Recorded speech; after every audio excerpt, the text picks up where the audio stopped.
That Triathlon Show 349.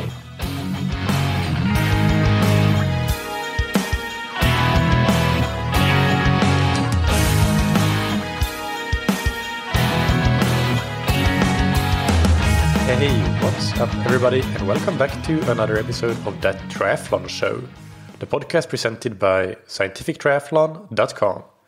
I'm your host Michael, and on today's episode I interview Dr. Andy Renfree.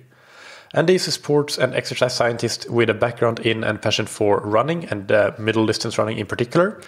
In this interview, we discuss one of Andy's main scientific areas of expertise or academic areas of expertise, which is pacing. But we also have a more general discussion about training, sports science, and integrating training and sports science, and lots of different topics that Andy has written about in his blog. Those were a couple of topics that I thought would be interesting to go into detail about with him, because he does have a very good blog that I highly recommend you check out. The link will be in the show notes, of course, so you can find it easily. Before we get into the interview, big thanks to our sponsors, Roka. Roka produce exceptional quality triathlon wetsuits, tri-suits, swimskins, goggles, performance sunglasses, and prescription eyeglasses and sunglasses. And if we talk about the eyeglass and sunglasses category, they all come with Geeko anti-slip technology, so they never fall off your face.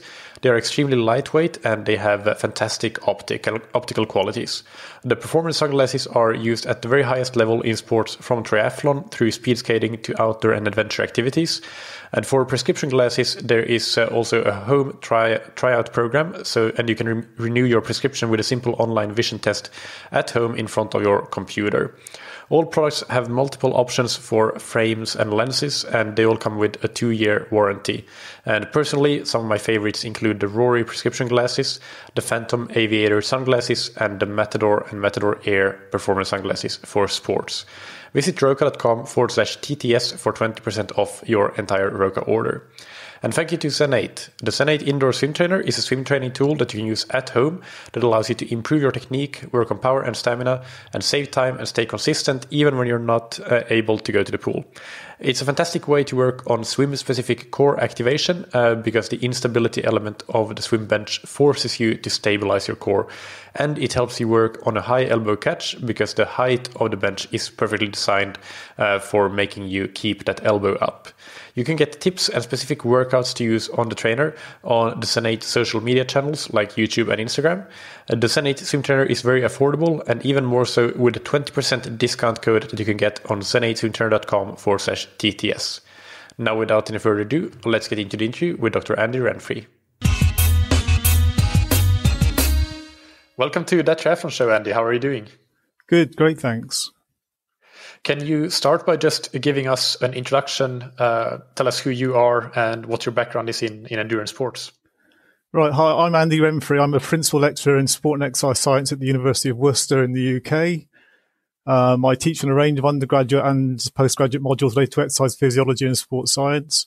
I don't know what I am. I would have said I was a physiologist a few years ago now, but now I think I'm a bit more of a jack of all trades. I kind of dabble in all areas. So I do some teaching, I do some research. Athletically, I would say I'm a frustrated failed athlete. I've got a background in middle distance running, so not triathlon. I competed at reasonable national kind of level, so my best results were I was 4th in the national championships indoors and 7th outdoors. And when I worked in Scotland, I got a couple of national titles up there as well. But like everybody, I feel as though I should have run a little bit faster than that. And then research-wise, I got my PhD in looking at the role of decision making and trying to explain regulation of exercise performance, so pacing as such. Yeah, that's really interesting. We'll get into the topic of pacing in more detail. I can also mention that you have an excellent blog where you write relatively frequently, I would say, and write some really good stuff about physiology, but also just general training decisions. And I think, correct me if I'm wrong, but from what I'm reading on your blog and on your Twitter, you do like to try to always bridge the gap between the science and the practice. Is that a fair assessment? Absolutely. I mean, the reason I was interested in sports science in the first place is I wanted to know how to run faster. So I've always got very applied kind of focus for all my kind of work and all my thinking. Yeah, makes sense. So let's start with one topic that you have written about on that blog of yours, and that is about athletes as complex systems and how training is quite a messy reality, really. So can you explain what you mean by that, and what are the implications in training and in coaching? Right. Okay. Well, this thought originally came to me when I was flying back from a conference. I was at a conference where I've been talking about pacing. I was on the plane. I was trying to summarize everything I knew about pacing and what caused pacing behavior to be as it was. And it kind of dawned on me that everything affects pacing. So that was my kind of enlightenment moment. Then I kind of realized that everything affects everything. So I'd come across the terms emergent phenomena and complex systems before, but I hadn't really explored them in much detail. So I went to look at complex systems, and essentially everything in biology is a complex system. So complex is not quite the same as complicated. It's got a specific meaning. And what it tends to mean is that in any complex system, the sum is greater than the whole of its parts. So I can know everything about an athlete in terms of their physiology, their anthropometry, their psychological characteristics, all about them. But I still couldn't predict how well that athlete would respond to training or how they will perform in competition on any given day. So there's always an element of unpredictability in any kind of complex system, trying to predict how it will behave. Yeah, and I think that's something that intuitively everybody's familiar with, and that's like, as coaches, for example, we talk about the art of coaching, and I guess that's kind of what we're getting at a little bit with that you can't just put on your scientist hat and expect to get good results. There is some art to it, and but yeah, it's how exactly that plays out is, I mean, it's different for everybody, every athlete, and every coach, I guess. What would you say are the implications of athletes being complex systems, and even phenomenons like pacing being such a complex phenomenon, and so on? Well, I think it's the unpredictability is the key issue. So it's very difficult to know exactly what will happen with any kind of intervention, but also some seemingly very small detail can have a major impact on performance further down the line. So it's like you've heard the story about a butterfly flapping its wings in India can cause a tornado in the States in a few months' time. You know, that is a plausible chain of events, but you can never start with the tornado and work backwards and work out that the butterfly was the cause of it. So it's difficult to identify what has necessarily caused the changes in behavior we actually see in an athlete. Also, in my reading about complex systems, I read some of Nassim Taleb's work, which has influenced my thinking quite significantly. He talks about anti-fragility in complex systems, yeah. And he's got a nice analogy. So we all know something which is fragile. So if I take a cup and drop it on the floor, it breaks, so it's fragile. Whereas if I drop the metal cup, it won't break, it'll bounce, so that would be robust. But biological systems are anti-fragile. So not only do they not necessarily break as long as the stress isn't too big, they actually grow stronger. So stress is information. So when we are working with athletes, we're always applying stressors in some way, shape or form. And what we're looking for is kind of the system to see that stress as information to which it responds and grows stronger. So essentially any kind of biological system will respond to volatility and randomness. So I think you have to introduce elements of volatility and randomness into your training schedule and your lifestyle generally. Yeah, that's a very interesting take. Absolutely. And it's fun that you should mention anti-fragile or anti-fragility. There's been actually quite a few guests on this podcast quite recently have brought up that book in one of the questions that I'll ask at the end of the interview for you as well as their favorite book or resource. You can predict what's coming up there. Yeah. Yeah, and that's the other thing that I wanted to piggyback on, you mentioning that it's difficult to predict what will happen and the uncertainty. And I think that that's something that is, I guess, a takeaway that listeners can take from this, that you can never be certain about anything. Like you can hypothesize, but I think it's good to be humble about the limitations of our knowledge and how little we really can predict what might happen from a certain as sports people, I think that's a good thing as well. We don't want sport to be too predictable. Yeah, absolutely. The entire betting industry would fail if that happens. So they would be very, very miserable. The next topic that I wanted to talk to you about is, and it's related to this. I see now that you've talked a little bit more about complex systems, but you have written about the futile search for the optimal training program. So can you elaborate on that? Yeah, I mean, this is what I find really interesting. I spent many, many hours and years thinking about this. Essentially, the reason I got interested in sports science is I wanted to know how to run faster. And I thought the secret lay in the training. So I was self-coached. I was doing lots of reading myself around the area. And a few things jumped out at me. And first of all, is lots of athletes were training in very different ways, but achieving very similar results. So does the training matter? Is it all in the genetics? Is it in the athlete? What is actually causing these different training programs to have this similar outcomes? Maybe somebody's doing very well despite the training schedule. Okay. The training might be shocking for most people. Amazing talent allows them to get away with it. So I was dealing with these kind of issues. More recently, I started to look at the scientific literature, and effectively there are two types of scientific study you come across. There's the experimental study, or there's the case study, or the descriptive type of studies. And I think you can see limitations of both types. I'm not saying that all training science is flawed, by the way. I think it's really, really difficult to do before anybody says I'm here criticizing all the training studies. But first of all, if you look at a short-term training study, what you notice is that high intensity nearly always wins. And when you look at what the elite athletes are doing, they're not just doing HIIT all of the time. Okay, so if you start digging around in these studies, you look at who the participants are, and so the participants are usually 20-year-old active sports students, because the research is done by people like myself on our captive audience, the students. Okay, there are exceptions to this rule, but generally that's where lots of studies are actually done. So that's one thing you need to consider. And also, the studies are 6, 8, 10, 12 weeks in duration. Okay, so not reflective of what elite athletes do in preparation for their own events. So my take on these studies is they don't necessarily show you what is the best training method, but they show you what produces the quickest results in a short period of time. And you don't really know what would happen if you go beyond the end point of that study. And then if you dig a bit deeper into it, you look at some athletes respond to the training stimulus and some don't. So there was a really nice study I found by, is it Bart Ronestad in Norway, who's done some work on interval training. And he hasn't been using students as participants. He's got elite athletes as participants in his studies, which I think is a real strength of them. But there was one study comparing short duration interval training and long duration interval training. Now, if you read the headline news, and short interval training is superior to long interval training, but you start looking at the individual participants, and some people actually respond quite negatively to the short interval training sessions, okay, whereas other ones do better on the long interval sessions. So if I'm coaching you, for instance, I want to know what's best for you, not what's best on average for a group of participants who are not you. So trying to transfer the results of these training studies to the individual athlete you're working with is actually quite difficult and quite problematic. The other issue we've got is that once you've done those training sessions, you're not the same person anymore. So your physiology has changed as a result of those interventions. So will the same stimulus have the same impact in future? Okay, I was just possibly not.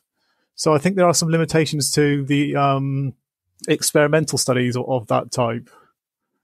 Alongside that, you've got the case study type publications, which I absolutely love reading. They're my favourite studies to read. I love to know what athletes have actually been doing. But again, if I read about how Lance Armstrong trained, for example, I'm not Lance Armstrong, so what he does wouldn't necessarily work for me. Or there's been some really nice studies lately by Arturo Casado, who's done some really nice work on the training of a Kenyan athlete. Look at the effect of deliberate practice on performance in elite Kenya runners. But the issue we've got here is, and he's told me this personally, if you go to a Saturday morning training session in Kenya, you get 350 to 400 runners turning up and doing a fartlek session. So it might be the case, not definitely, but it might be the case that actually it's kind of who survived this training schedule, the strongest survivor. It's not necessarily the training that is responsible for the outcomes we see. Maybe the magic's not in the training anyway. Okay, there was a really nice study published in, I think it was 2006, by Jonathan Estevlanau, which compared Eritrean to European distance runners. And the only differences between them physiologically was in running economy. Then when you look at the anthropometric data, the lower limb volume of the Eritrean runners is much lower than the European runners. Okay, so if you think about it in terms of economy, the last place to put a massive great weight is on the end of your limb. So big calf muscles are probably responsible for those changes in running economy. So again, there are issues with trying to transfer case study data to the training decisions you're making with your athletes on a day-to-day basis. Yeah, and was it you or was it somebody else that also talked about this on Twitter, I believe, where you or somebody pointed out that you can't really look into how that training came about, like what is the decision making behind what ends up being shown in the paper as this is training they did, but what you don't see really is the process behind it, like how might they change the plan on a day-to-day basis, or how do they come up with that? So that's potentially, the process might potentially be as important or more important than the actual training. Yeah, absolutely. So you can retrospectively quantify the training intensity distribution of these athletes. But to me, it's almost a bit like trying to start with a cake and work out what the recipe was. So what you want to know is how they came to that training intensity distribution. Did they start with it on paper? This is how we're going to divide our training sessions up. Or is that what the end product was of the day-to-day decision making? And I suspect it's probably the latter. Yeah. And you mentioned earlier that, well, if you were coaching me, then you would want to find out what training I respond best to rather than the average study participant. Do you have any thoughts on how the individual athlete or coach can find that out? Like, would you go about doing a bunch of testing, or how would you figure that out? That's the $1 million question, isn't it? And honestly, I don't know how you could ever know that you've got the optimal training schedule for any individual, because I can't try one workout on you, then remove the effects of that from your body, and then try something else, see what the effect of that is, okay? Because you've always got the legacy of those previous sessions within your physiology somewhere or other. So I think all you can really do is focus on performance and health and well-being, okay? So health and well-being has to be the priority, because if you're not healthy, then you're not going to perform very well in the first place. As long as you're staying healthy and your performance is progressing, then I think that is probably as good as you can actually do in terms of monitoring the impact of any interventions on you. With everything you know now, is there anything that you think that if you could go back in time, you would have done differently in your running career? Yes, I would have done much slower interval training sessions. So I used to make the classic mistake of going to the track with my stopwatch, which is now something I think is a big no-no for every interval session. I would blast out sessions aiming for specific target times, regardless of whether it was snowing, blowing a gale, raining, hot as a really hot day. And I destroyed myself for running far too intensely in interval training sessions. Yeah, I see that a lot. You go to typical club night in the UK every Tuesday night. Hundreds of people all over the country are doing that. Yeah, well, I'm glad it's there as well. Like it's just the UK, I'll tell you. Yeah. What about collecting and using data? Is that something that you think can help the training process? And how would you? Yeah, what kind of data would you collect? Right. Okay. I have my thoughts on this, which are not always necessarily the most popular thoughts. I'm a little bit skeptical of some of the collecting vast amounts of data these days to monitor the training progress. So I can understand exactly why people are trying to collect data, trying to identify the impact of the training sessions and the training loadings on physiology and so on. But I first became a bit suspicious of this a few years ago when I was trying to quantify my own training loads. So I was calculating load, monotony, and variation, and stress using Foster's methods. So, training load session RPE multiplied by training duration. Okay, so I was using the simple SRPE method. I was training for middle distance running, and I would go to the track and run a very, very complex session. Sorry, not complex, very difficult session. So something like 4x400 meters at 800 meter race pace with a 3-minute rest between each. And that's a session which would leave me absolutely destroyed, walking down the stairs backwards for a couple of days. Yet when I came to calculate the load value, it was slower than the recovery run I did the following day. So what I found was that the load calculations tended to underemphasize the role of intensity and overemphasize the role of volume in these training sessions. And that's something that I've written about last year in a paper we published on training loads. Again, we identified the problem, not necessarily the solution to it, but I see a few other people are onto the same issue at the moment as well. So I totally get why people are trying to quantify training loads and measure physiological responses and so on. But my issue with it is, and this goes back to some of the information I read in Anti-Fragile again, so it's coming from the Taleb kind of perspective, is that if you get lots of data, it's very difficult to confuse noise with signal. I think the example is that some people deny global warming is taking place because, it's snowing here in March, so what's that say about global warming? So that's just noise in day-to-day signal, okay? So that's distracting you from the big picture. So it's almost a point where too much data becomes problematic, and you need something much more simple to collect the big overall trends and not necessarily the small variations in isolated physiological variables. Yeah, no, that makes a lot of sense. And you say something that actually just a few weeks ago, at least by the time that we are recording this interview, I had Louis Passfield on as a guest, and he's also done a lot of research in training load, and he said the exact same thing about intensity and volume, that the intensity is quite often underestimated in sessions compared to what it should be. And he had some interesting thoughts for listeners that may not have heard that interview and that are interested in this topic. I recommend going and listening to that as well, because we go quite deep into that specific topic. But yeah, I completely agree with what you're saying there about training load and signal to noise ratio. And that's what we discussed in that episode with Dr. Passfield as well. But you do have to measure something, though. So I'm not completely against measuring, collecting data of any sort. Yeah. And I prefer to use kind of Gestalt summary kind of data. So sensations of well-being, affective states, muscle soreness. Okay, so a bit more kind of higher level summary kind of sensational data from the athletes. Yeah. I always come back to subjective feedback is data, even though you don't necessarily think about it, but that is data just as much as it's not quantitative, but it's still data. And I think that's the most important thing. But it's been known for a long time that the first signal of impending overtraining is changes in psychological state prior to any measurable physiological changes as well. So, I mean, I guess the assumption that your psychological state reflects a physiological status in some way, which makes entire sense to me as well. Mm. And how do you have any, like, there are some tools, of course, like I know DALDA, the daily analysis of life demands for athletes, and the POMS, profile of mood states, those have been used quite a bit in overtraining, overreaching research. Would you use something like that, or do you have any other things that you would use? Something like POMS or the feeling scale. In fact, actually, just talking to athletes, I think, is really important. So there's a very good sports psychologist. He used to tell me he used to use the ultra short POMS scale, which he called it, which was, how are you? And he could get loads and loads of useful information about the athlete's status just from asking that single question. Yeah, absolutely. Yeah.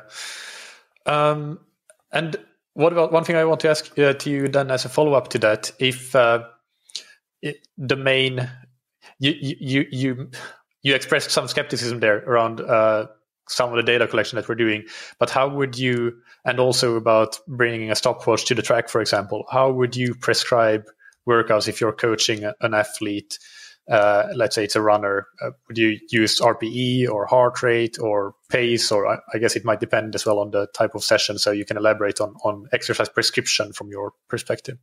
Well, from my background in middle distance running, so I just emphasize that it is kind of shorter events, and many of your listeners might potentially be used to training for. We always used to use paces. So 800 meter race pace, 1500 meter race pace, 3K pace, 5K pace, 10K pace, etc. But obviously, there's a difference between goal pace as your ultimate goal and your abilities on any given day, and also it depends massively on the weather conditions on the day, etc. and so on. So I prefer to the idea of training prescription by perception of effort, effectively. So, try to run these reps at approximately 3 kilometer race pace. So like race effort, basically, is what race effort, not pace. That's correct. That's a much better term. Yeah. I'm also have some thoughts about the stopwatch. Again, I think overusing the stopwatch can get athletes into all sorts of trouble, because these put numbers in people's minds, and numbers are not necessarily lined up entirely with physiology on any given day.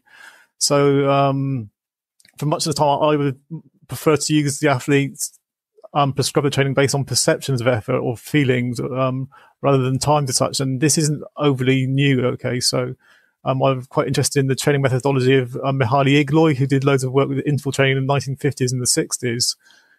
Achieved great success in the Czech Republic and in the States when he moved over there. He would never inform the athletes how quickly they were actually running, but he would prescribe them paces such as fresh, good, very good, etc. And then by closely observing the athletes, he would notice what they needed next. So he would break the work down into sets. Then based on the athlete's responses to one set, he would give them a little bit of jog and prescribe the next set. So it's very response driven and based on maintenance of quality running technique throughout the sessions itself. Yeah. Yeah, and it's something I've heard from some really good triathlon coaches recently as well, especially when training in a group environment. That it is becoming more common, I think, among top coaches to not focus on the paces, but on various aspects, like you said, technique. I mean, a lot of coaches now tend to use things like lactate as well to as a control measure or intensity control. But whatever it is, like just having that awareness that it's not always about like just crushing yourself, and that risk is even greater when you're training in a group, which in a middle distance environment I think is quite common, just as it is in triathlon. So I think that's an important thing to highlight. But I think the stopwatch can be particularly dangerous as well because, well, in two ways. So athletes can crush themselves chasing times, as you suggested, but it also might actually put barriers in the way. So, you know, I've done sessions myself. I thought, bloody hell, I didn't know I was running that fast. I better slow down a little bit. But actually, that's a negative. That's another way of looking at using the stopwatch as potentially negative in terms of the mental status of the athlete. Yeah. No, I mean, I would completely agree. Most of the run sessions I prescribe for my athletes are based on a certain effort, and it's usually 10K effort or half marathon effort or marathon effort, and sometimes it's Ironman effort or half Ironman effort or so on. So it's very rarely pace. Sometimes it's pace driven, but not for the very hard sessions. And actually for the triathletes that I coach anyway, you would pretty much never go above 5K. 5K effort would be pretty much the fastest for most of my athletes, except for some exceptions do exist. But and then of course that the advantage of that is that you can, when you know the athlete, you can adjust. If you know that somebody tends to run a bit too hard, then just say 10K effort when you really mean 5K effort, and then you will probably get the right one. That's exactly the strategy I've recommended to an athlete I've been involved with as well. So they always run too quickly. So you just tell them to go a pace slower than they should be, than you want them running at. That'll nip that problem in the bud. Yeah. And what would you say is the role of sports science in training and in coaching? How and when can athletes and coaches benefit from it, but also what are the limitations to be aware of?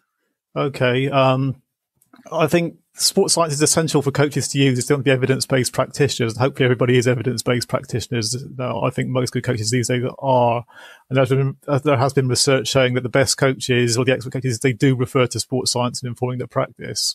So I think the link is there, and sports scientists should be using it. But I think there are some limitations to it. I think part of it is our fault as sports scientists. So we don't always necessarily communicate the implications of our work to the end users as such. So I read lots of scientific journal articles, and if I'm blunt, I find them quite hard going. Okay. I'm trained as a scientist. So I can imagine if you haven't got that training, it must be incredibly hard to read and extract the key information from a scientific journal. So there's that issue. So I think it's really important that sports scientists communicate their information, so the implications they're finding in some way to the end users, which is one of the reasons I blog about information as well. So rather than a table of statistics and numbers and graphs and so on, if you can actually write what this means for the athletes, then I think that's very useful as well. So there's a role for scientists to communicate the information.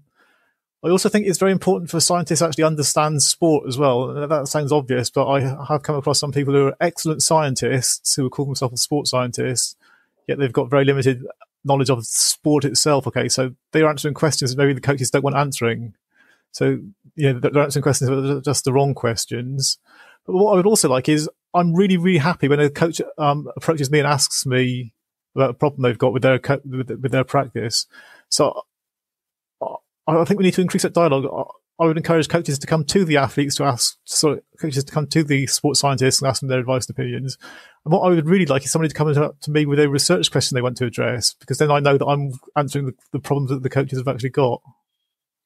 Yeah, no, those are all really, really great points, and I agree with all of that. I think one thing as well, when you mentioned that about how scientists communicate, I think that's one area where I think there could be improvement is also in communication, the communication of the limitations of the research or the scope of where it might apply or might not apply, because I think that's where a lot of people might go wrong, especially if they don't have they are not trained in reading scientific papers, then it's easy to see the results and maybe the conclusions without necessarily having an understanding of the limitations and where it might not apply. I mean, I had a really nice experience last November. There was the European Athletics Endurance Conference at Leeds in the UK, and the presenters were mostly academic, but the audience were practitioners, and there was really nice dialogue between the academic researchers and the practitioners, explored over a few beers a little bit later as well. And I found that to be a really beneficial conference, and hopefully that kind of event, there'll be more of those kind of events in the future going forward. Yeah, that would be amazing. Now let's move on to discuss pacing a little bit, as that's a topic that you have researched very much and did your PhD on. So, and I mean, obviously we could discuss that for a long time, because you did do your PhD on it and there's a lot to it. But maybe let's try to give a bit of an overview of some different aspects of pacing, and then I will link to some papers that you have done and in the show notes, so listeners can go and have a look at that. The first question then that I have is regarding how a fast start might impact performance from a pacing perspective. Okay, well, a fast start is nearly always bad if optimal performance in terms of your fastest possible time is your goal. Unless you took it to the short events, so something like 800-meter races, fastest times are associated with what's called a positive split strategy, where the first half is slightly faster than the second half. But anything from about 4 minutes or upwards, even pace or negative splits where you finish slightly faster is superior. I think it's quite interesting that when Kipchoge broke the 2-hour barrier in Vienna a couple of years ago, they used a car to set the pace, and they went for exactly even pace throughout the race. And I see it on the track these days with the wave-like technology. You see it some of the Diamond Leagues, they always go for even pace throughout the race. I've actually got some problems with the wave-like technology, but maybe we could explore that a little bit later. So yeah, I work on the basis that even pace is optimal, but you very, very rarely see it. So there was some nice work by Ross Tucker and Tim Noakes back in the 2000s, looking at pacing strategies in world records over 800, 5K, 10K and the mile, I believe it was. And what you see in the world records, there's always a consistent pacing strategy. So this is evidence that there's some kind of control mechanism regulating pace in athletes. But I look at that and thought, I don't really believe this. I'm not doubting what they're saying, but I know in most of my races, I've not displayed that pacing strategy. I've crawled across the line and run a second half much slower than the first half of the race. So what I did was, myself and Zig St. Clair Gibson, we analysed the pacing data from the women's marathon at the World Championships in Berlin in 2009. We chose this race because there was lots of data available on the internet, effectively, but there were 60 competitors who all qualified for the World Championships to their national teams. And the race was also relatively flat, multiple loops on the city centre circuit, so there was minimal impact of hills or terrain, etc., on the pacing profile. So we took the 60 finishers and split them into 4 groups. So first quarter of finishers, second quarter of finishers, third quarter of finishers, and the final quarter of finishers. And we did a few things with that data. So first of all, we looked at the PBs of the athletes who finished in each group, and not surprisingly, the fastest athletes finished at the front and the slowest athletes finished at the back. So that was no great surprise. But then when we looked at how far the athletes in each group finished behind the leaders compared to how far they should have finished based on their personal bests, we found that the further down the field athletes finished, the more they underperformed relative to the leading group of athletes. So effectively, they finished further behind them than they should have finished behind them. So that was quite interesting. What became really clear was why this happened when we looked at the pacing strategies of them all. So if you look at the 5K splits, essentially there was no differences in absolute running speeds between groups in the first 5 and 10K. But as the race progressed, some athletes progressively dropped off the pace. So I think some of the athletes who finished at the back, they had something like a 17% reduction in running speed between 5K and 40K. So a huge drop off in running speed, which obviously nobody would choose to do. So that's not a strategic decision. That is as a consequence of what's happened in the race. So why did we see this? So I think, well, physiologically, all sorts of things were going on. So they were running out of glycogen, they were getting too hot, they were dehydrated, they were probably losing motivation, etc., and so on. But ultimately, all of these problems, all of this underperformance resulted from a poor decision right at the start of the race. So that was my kind of eureka moment. That was it. That decision making was key to the performance and the pacing behaviour we see during these events itself. So what I'm interested in really is what informs that decision making process. But to go back to your initial question about fast starts, obviously it was for these athletes in these races, But if you go to lots of events, so for cross-country races, for instance, I think it's a bit overrated to a certain extent, but largely you need to sort of relatively quickly to be in a position when the course narrows. If you look at something like the English National Cross Country Championships, where there's 3,000 runners over 9 miles, it's like a 9-mile Wingate test. So the gun goes, everybody runs as fast as they can and then hangs on for the next 9 miles. It's horrific. It's a test of survival. So essentially in that situation, everybody is placing themselves badly. So I think the key for athletes who want to do well in that race is to somehow maintain their optimal pacing strategy in the face of all sorts of temptations to deviate from what's optimal for them. It's a bit the same in triathlon, especially over the sprint and Olympic distance races, where the swim, but even to some extent, to a lesser extent, but still to some extent in long distance triathlon, but especially in the shorter races, which still, mind you, last close to an hour for the sprint and close to 2 hours for the Olympic. So the race to the first buoy in the swim, which is, we're talking about 200 meters, maybe 100 to 300 meters, depending on the course, or 400 meters. It's just a couple of minutes or so normally. And that is an all-out sprint for everybody just to get to the buoy with somewhat clear water, because otherwise you just get stuck and stood up around the buoy and you lose that lead group and they get away with clear water. But you're stuck with a bunch of athletes, 20 athletes around you, 30 athletes around you, and you can't go anywhere. So that's a very analogous situation to the cross country races, I think, and everybody knows that they have to race that way and they have to train to be able to race that way. Yeah, I mean, things get really interesting if you look at cycle racing. So, if you're allowed to draft, then if everybody else goes off fast, you've got to go fast as well because you're just losing that advantage. So, cycling in the peloton, I've got an ex-collaborator called Hugh Trenchard who's done lots of work on complex systems in cycle pelotons. He has described a cycle peloton as a superorganism where essentially, although it's made up of lots of competitors, so 200 or so in the Tour de France, they all act as one group, and he's tried to model the behaviour of the group based on the difference between the abilities of the riders and the drafting benefit gained from the speeds, and also the effect of climbs on that. Yeah, that's fascinating. Right? There's so many factors affecting that. Can you go into a bit more detail around the decision making then that you said that you became really interested in, and what do you know now about how decision making, how that plays a part in pacing? Right. Okay. This could get a bit complicated. Essentially, a decision is where you have to make a choice between any number of options. So at any point during a race or a training session, you have to decide how quickly I'm going to go now. And essentially all paces are available to you between stopping dead and the maximum which you're capable of at that period of time. Now, I would assume that as the race, if you're racing, as the race progresses, your maximal ability declines slightly as the event gets towards its end. But essentially, you've got a whole host of paces you have to choose between. So what I'm interested in is how are those decisions actually made? Now, to simplify a little bit, there are two broad categories of decision-making. There's rational and heuristic. So rational decision-making basically implies that you're a walking statistician. So you're always weighing up the risks and the rewards or the probabilities of certain outcomes occurring based on certain behavioral decisions. Now that's cognitively very, very demanding. And because you need certainty in terms of the probabilities of certain outcomes occurring, it can only happen in what's called a small world environment. So a small world environment is essentially an environment in which you know everything about if I do this, this will happen, or at least you know the probabilities of this happening if I do this. So most of life is not a small world. There are too many uncertainties. So just you don't know exactly how you will respond to upping your pace by 1 second per lap, for example.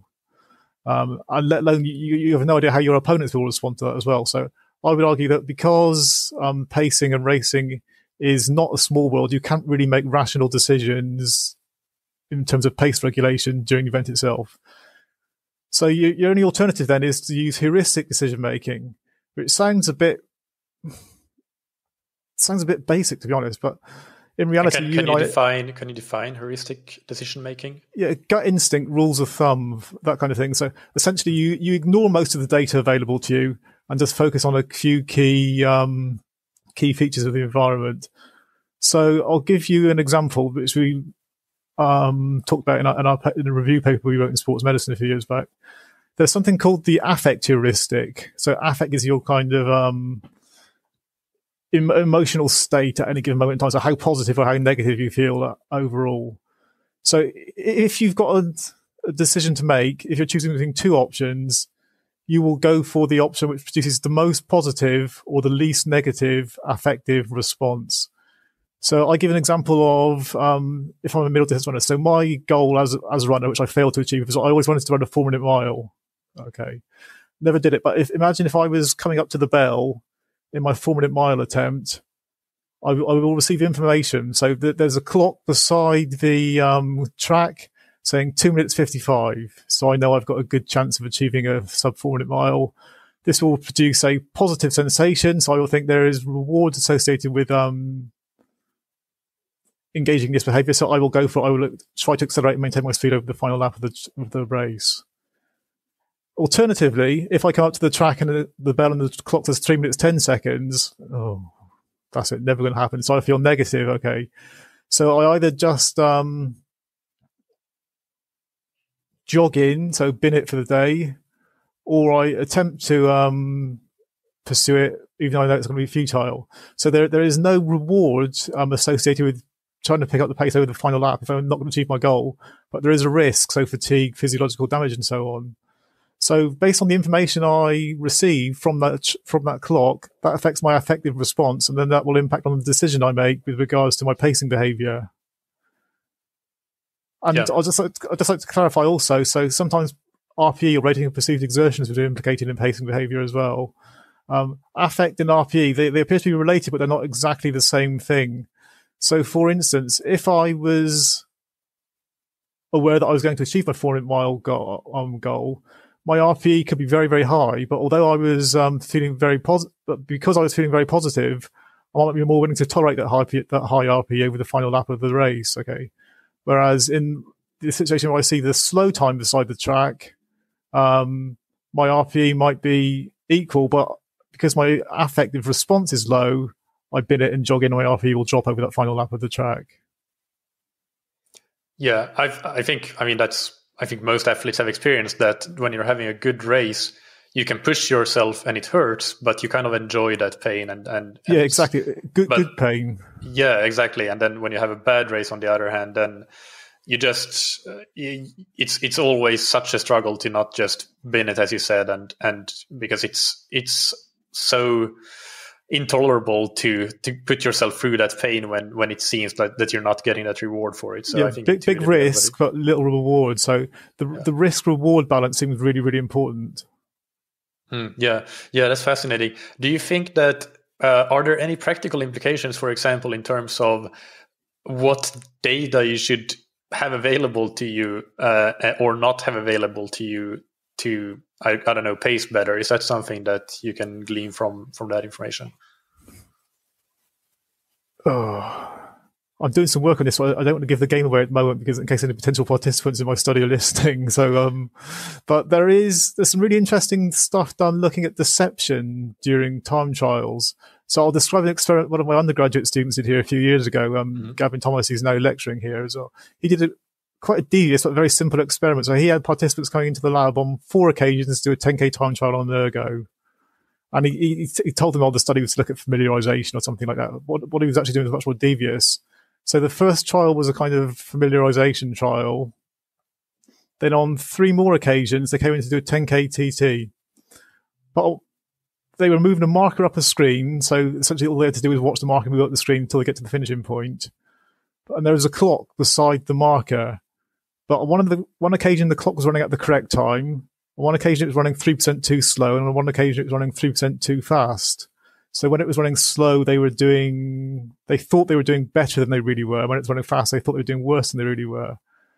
Now, what we found is in all conditions, RPE increased at exactly the same rate. So linear improvement and linear increase stopping at maximum as they crossed the finish line. But they went faster overall. When we look at the real times, when they thought they were doing better than when they thought they were doing worse.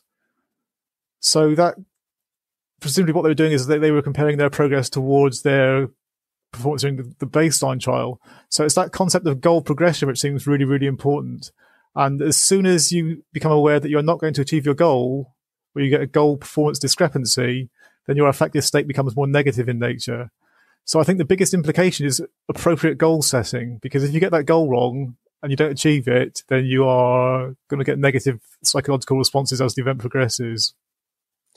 Yeah, I think that's a good point. That's a really good point, because I was just thinking about, well, should you just leave your watch at home when you're doing an Ironman, for example? But there is some great risk in that as well, because then you might easily just run way faster than you actually should be and are capable of, because it doesn't feel very hard when you get started on that run, but it will cost you later on. So, yeah. so I mean, I think the longer the event, the greater the risk of pacing errors. Yeah.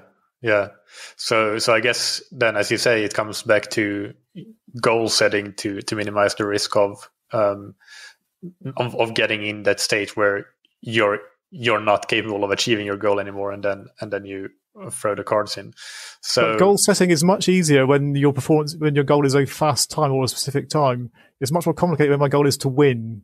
So if my goal is to beat you and you're having a good day, I can be performing at my absolute potential on the day, but because you're performing even better, I feel really negative and I underperform on the day. So there is definitely a difference between performance goals in terms of times and performance goals in terms of race outcomes. Can you tell us more about that? I think you had a study specifically looking at that, if I'm not mistaken. Or this is one of the ones with Everton Krivoy in Brazil. Yeah. Everton's done some really nice work where he's looked at individuals racing against each other in a 10K time trial, I believe. That was one of the studies you talked about. Yeah. So they did an individual time trial on their own, which sounds horrendous, or they did a 10K race. Now, what they found was that, not surprisingly, participants went faster when they were racing against each other. In both trials, the RPE increased linearly and then peaked at 19 or 20 at the end, as you see in all trials. But the affective state was higher or more positive when they were running in a head-to-head situation. So what seems to have happened there is the presence of competitors had made them feel less negative during the event itself. And I guess what you could have done is you could have done some further analysis, and you would have found that the RPE to speed ratio would have been increased as a result of that increased affective state during the event itself. Yeah. And what else can you tell us about how a racing situation versus an individual time trial situation? Are there any other things that would be important to know or interesting to know about that racing scenario? Or there was another study we did with Everton where he was looking at people competing against avatars who were going faster or slower than they went in a baseline trial. And what he found was that when you're competing against an avatar who was way faster than you, your self-efficacy, so your kind of confidence and belief in your own abilities, actually decreased during the event itself. But I will say one of my colleagues or collaborators on the past paper, Dominic Mickelwright, he said trying to untangle this relationship between RPE, affect, self-efficacy, it's a bit like knitting with spaghetti. So there are all these variables which involve them. I think we're still trying to untangle exactly what the relationship is between these different variables here. All right. Yeah.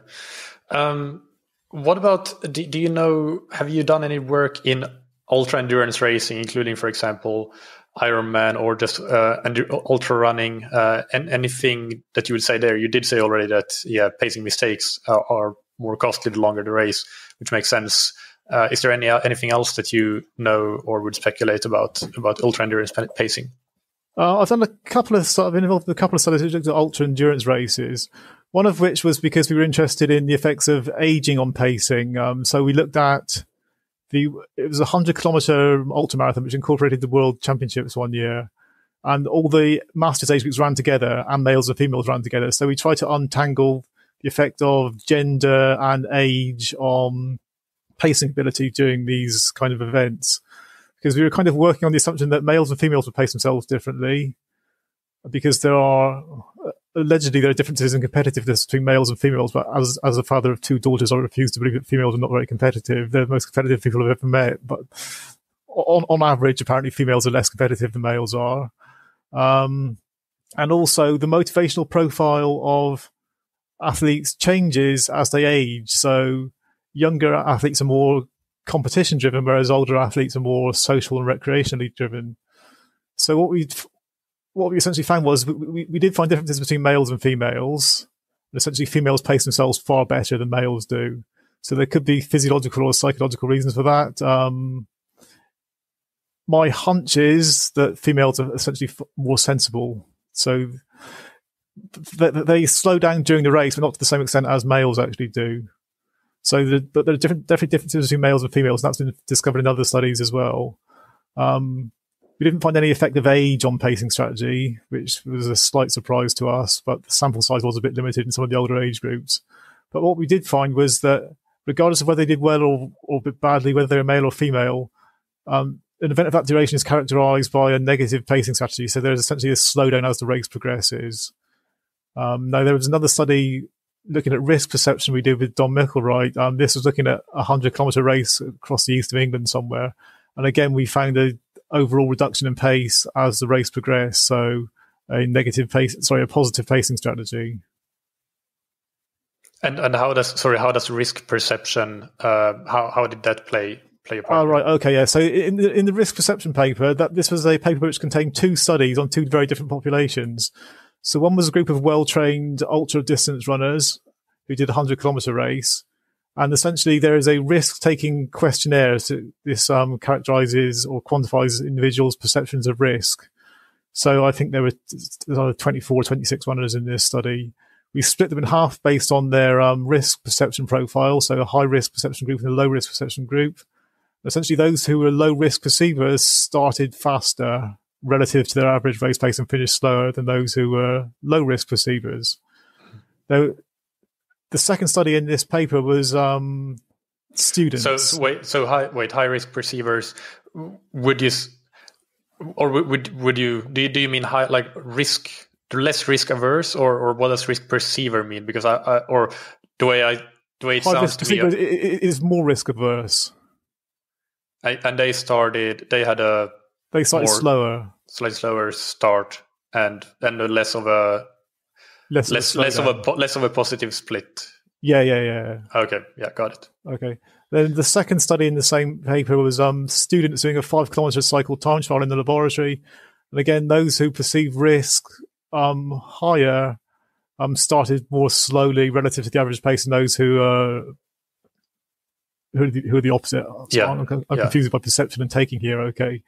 But essentially risk characteristics do influence pacing strategy. But interestingly though, there was no difference in actual performance. So although risk characteristics do seem to influence the pacing strategy adopted, there's no one group is not superior to the other. Yeah, that's interesting. Very interesting. And well, to wrap up the pacing strategy, well, if there's anything else that we have missed, anything really important you want to mention, then just interject and let me know. Otherwise, I would just ask if you could boil down everything you know about pacing into some practical and actionable tips for the listeners for their racing. What would that be? Right. Okay. So just before I go into my actionable tips, I think what I'm quite interested in though is the effect of race tactics. So in middle distance running, quite often you see the Olympic Games run in a relatively slow time, and in competitions such as these, everybody is very equal abilities. So one of the things we've been trying to explore is the tactical decision making, which allows athletes to be athletes of equal physiological abilities over these kind of durations. And we find things like positioning and distance run around the bend is very important. In fact, total distance coverage, I think it was that's actually a very interesting tidbit. How much might you lose if you run in lane 2, for example, versus running in lane 1?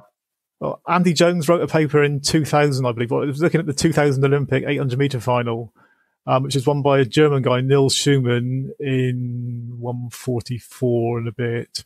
And second was Wilson Kipketer, the world record holder. Now, when they analysed the race, Wilson Kipketer ran 800 meters much faster than Nils Schumann did, but he ran about 7 meters further. So I think each lane you run wide on the bend is an additional 4 meters per lap or something like that. So in very close finishes such as these, tactical positioning, especially on the bends, are really, really, really, really important. Yeah. Yeah, that's fascinating. So, and sorry, I cut you off there when do go on and talk about the race tactics and how that how the influence of that on the race. Okay, well, essentially, this is another kind of issue we've been trying to unpick as such. So we've been working on kind of probability. So if athletes are in a certain position at 200 meter point, the 400 meter point, the 600 meter point of a race, what is the probability of that athlete actually achieving a medal winning performance at the end of it? And what we find is in the 800 meters, there is very strong relationship between intermediate race positions and final race positions. Whereas in the 1500 meters, it's a bit less, it's a bit more variable, shall we say. The relationship between intermediate positions and final positions are much less tightly tied up. Yeah, that's interesting. And quite good to know and actionable if you are an 800 meter runner, for sure. Okay, so practical tips, that's what you asked me, isn't it? Yeah. Okay, well, these are going to sound really obvious, but I think they're quite hard to implement. So the first one is the obvious one, is just run your own race. But there are so many distractions which could potentially pull you away from your ideal race strategy. One of the things we've talked about in the past is collective behavior. So humans are hardwired to engage in collective behavior. In fact, it's been described in lots of animal species as well. So what this basically says is if you need to make a complex decision, the easiest thing to do is to do the same as everybody else is doing. So if the fire alarm goes off now and I run down the corridor in that direction, because somebody will assume I know what I'm doing, they will all follow me and everybody ends up running the same direction. Okay, so I think what tends to happen is everybody runs at the same initial speeds. And loads of studies have shown that avatars or competitors do influence the running speeds of participants in trials. So somehow you need to overcome that tendency to just do what everybody else is doing. So I've got a few strategies to potentially overcome that. So the first thing I think you need to do is you need to get used to performing good efforts in training over your full race distance.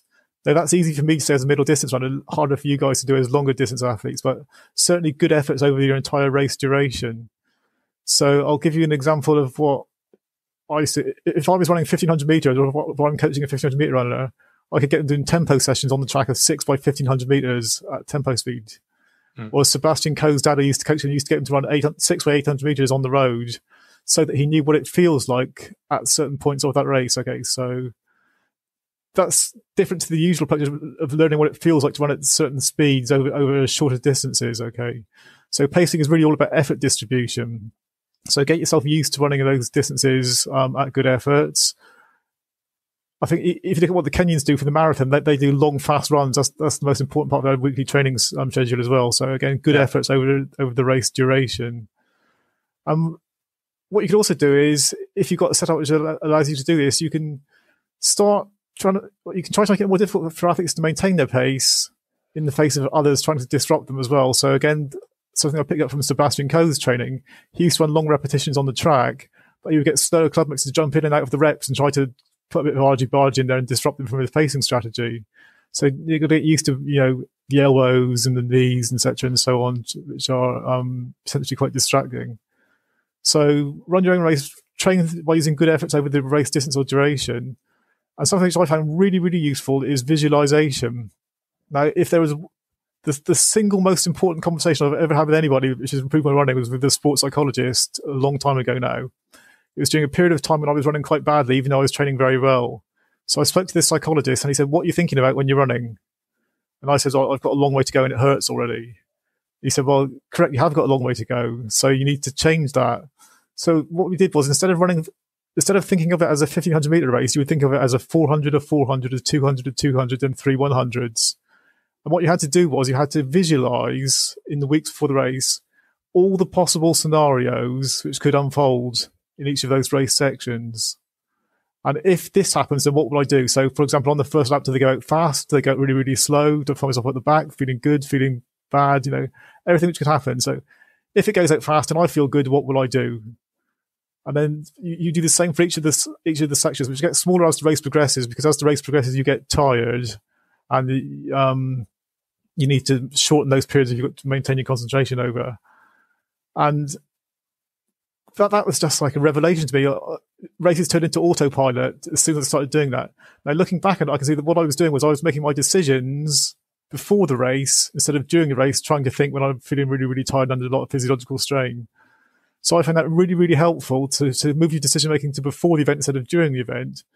And if you go back to the earlier advice of running good efforts over race distance, if I'm running 6 1500s on the track, every rep, instead of becoming 1500 meters, becomes 400, 400, 200, 200, and 3 100s. So you can just rehearse that again and again and again, and it just becomes automatic pilot. Yeah. Those are all really great tips, and I don't think that they are obvious at all. Thank you for that. And on a more general topic, but again asking for some advice for listeners, if you could give 3 pieces of advice about anything that would help the listeners improve their endurance performance, what would that be? Right, this is going to be nothing groundbreaking here, I'm afraid, but I'm going to say visualization again. So. It was a success of that, which made me think that maybe psychology is a discipline worth showing some interest in, because previously I thought it was all physiology, but that was really remarkable to me, the impact of visualization on my performance. So that's the first thing I'd recommend. The second thing is, if in doubt, don't. So going to come back to the risk reward kind of strategy. If you think, even if you're taking small risks, you think, well, it's only a small risk. But if you get into the habit of taking small risks all the time, then those small risks compound until eventually some kind of breakdown or illness becomes inevitable. Okay, so always err on the side of caution if you want a long career in the sport. And finally, I'm going to say this, I'm assuming most of you listen to amateur triathletes as well, don't turn it into a second job. Yeah. So we've been talking about data and so on, but I used to fall into the trap of this myself. The whole point of sport is recreation, and enjoyment, etc. I think if you get so tied up in performance, you could potentially turn it into another kind of area of job. I read a really good book a while back by a philosopher called Mark Rowlands. And the book's called Running with a Pack. And I bought it because I thought it was a book about running. It wasn't really a book about running. It was about life in general. But he says that we do things for one of 2 reasons. We either do it because an activity's got intrinsic value, which means you do it for its own sake, or you do it for extrinsic value, which means you do it to get something else. So I go to work and teach because I need to pay my mortgage. So there is extrinsic value to my work. I need to eat, etc. So most of the things we do have extrinsic value. So if I go training and I am doing a hard interval session, which I don't want to do, but I'm doing it for the benefits, which I hope I will gain from it, then that interval session is no longer enjoyment. It's now work. Okay, so do things for intrinsic reasons instead of extrinsic reasons, and I suspect that you'll get a longer, more enjoyable career in the sport. Yeah, absolutely. And now let's move into the rapid fire questions. So take just one sentence to answer each of these. And the first one is, what is your favorite book or resource related to endurance sports? Any book by Percy Cerruti, the Australian coach of Herb Elliott in the 1960s. Yeah, interesting. And what's an important habit that you've benefited from athletically, professionally, or personally? Is this where I meant to meditation or yoga or something like that? I was thinking about that. Only if you benefited from it. I've got loads of bad habits. I'm just struggling to think of a good one.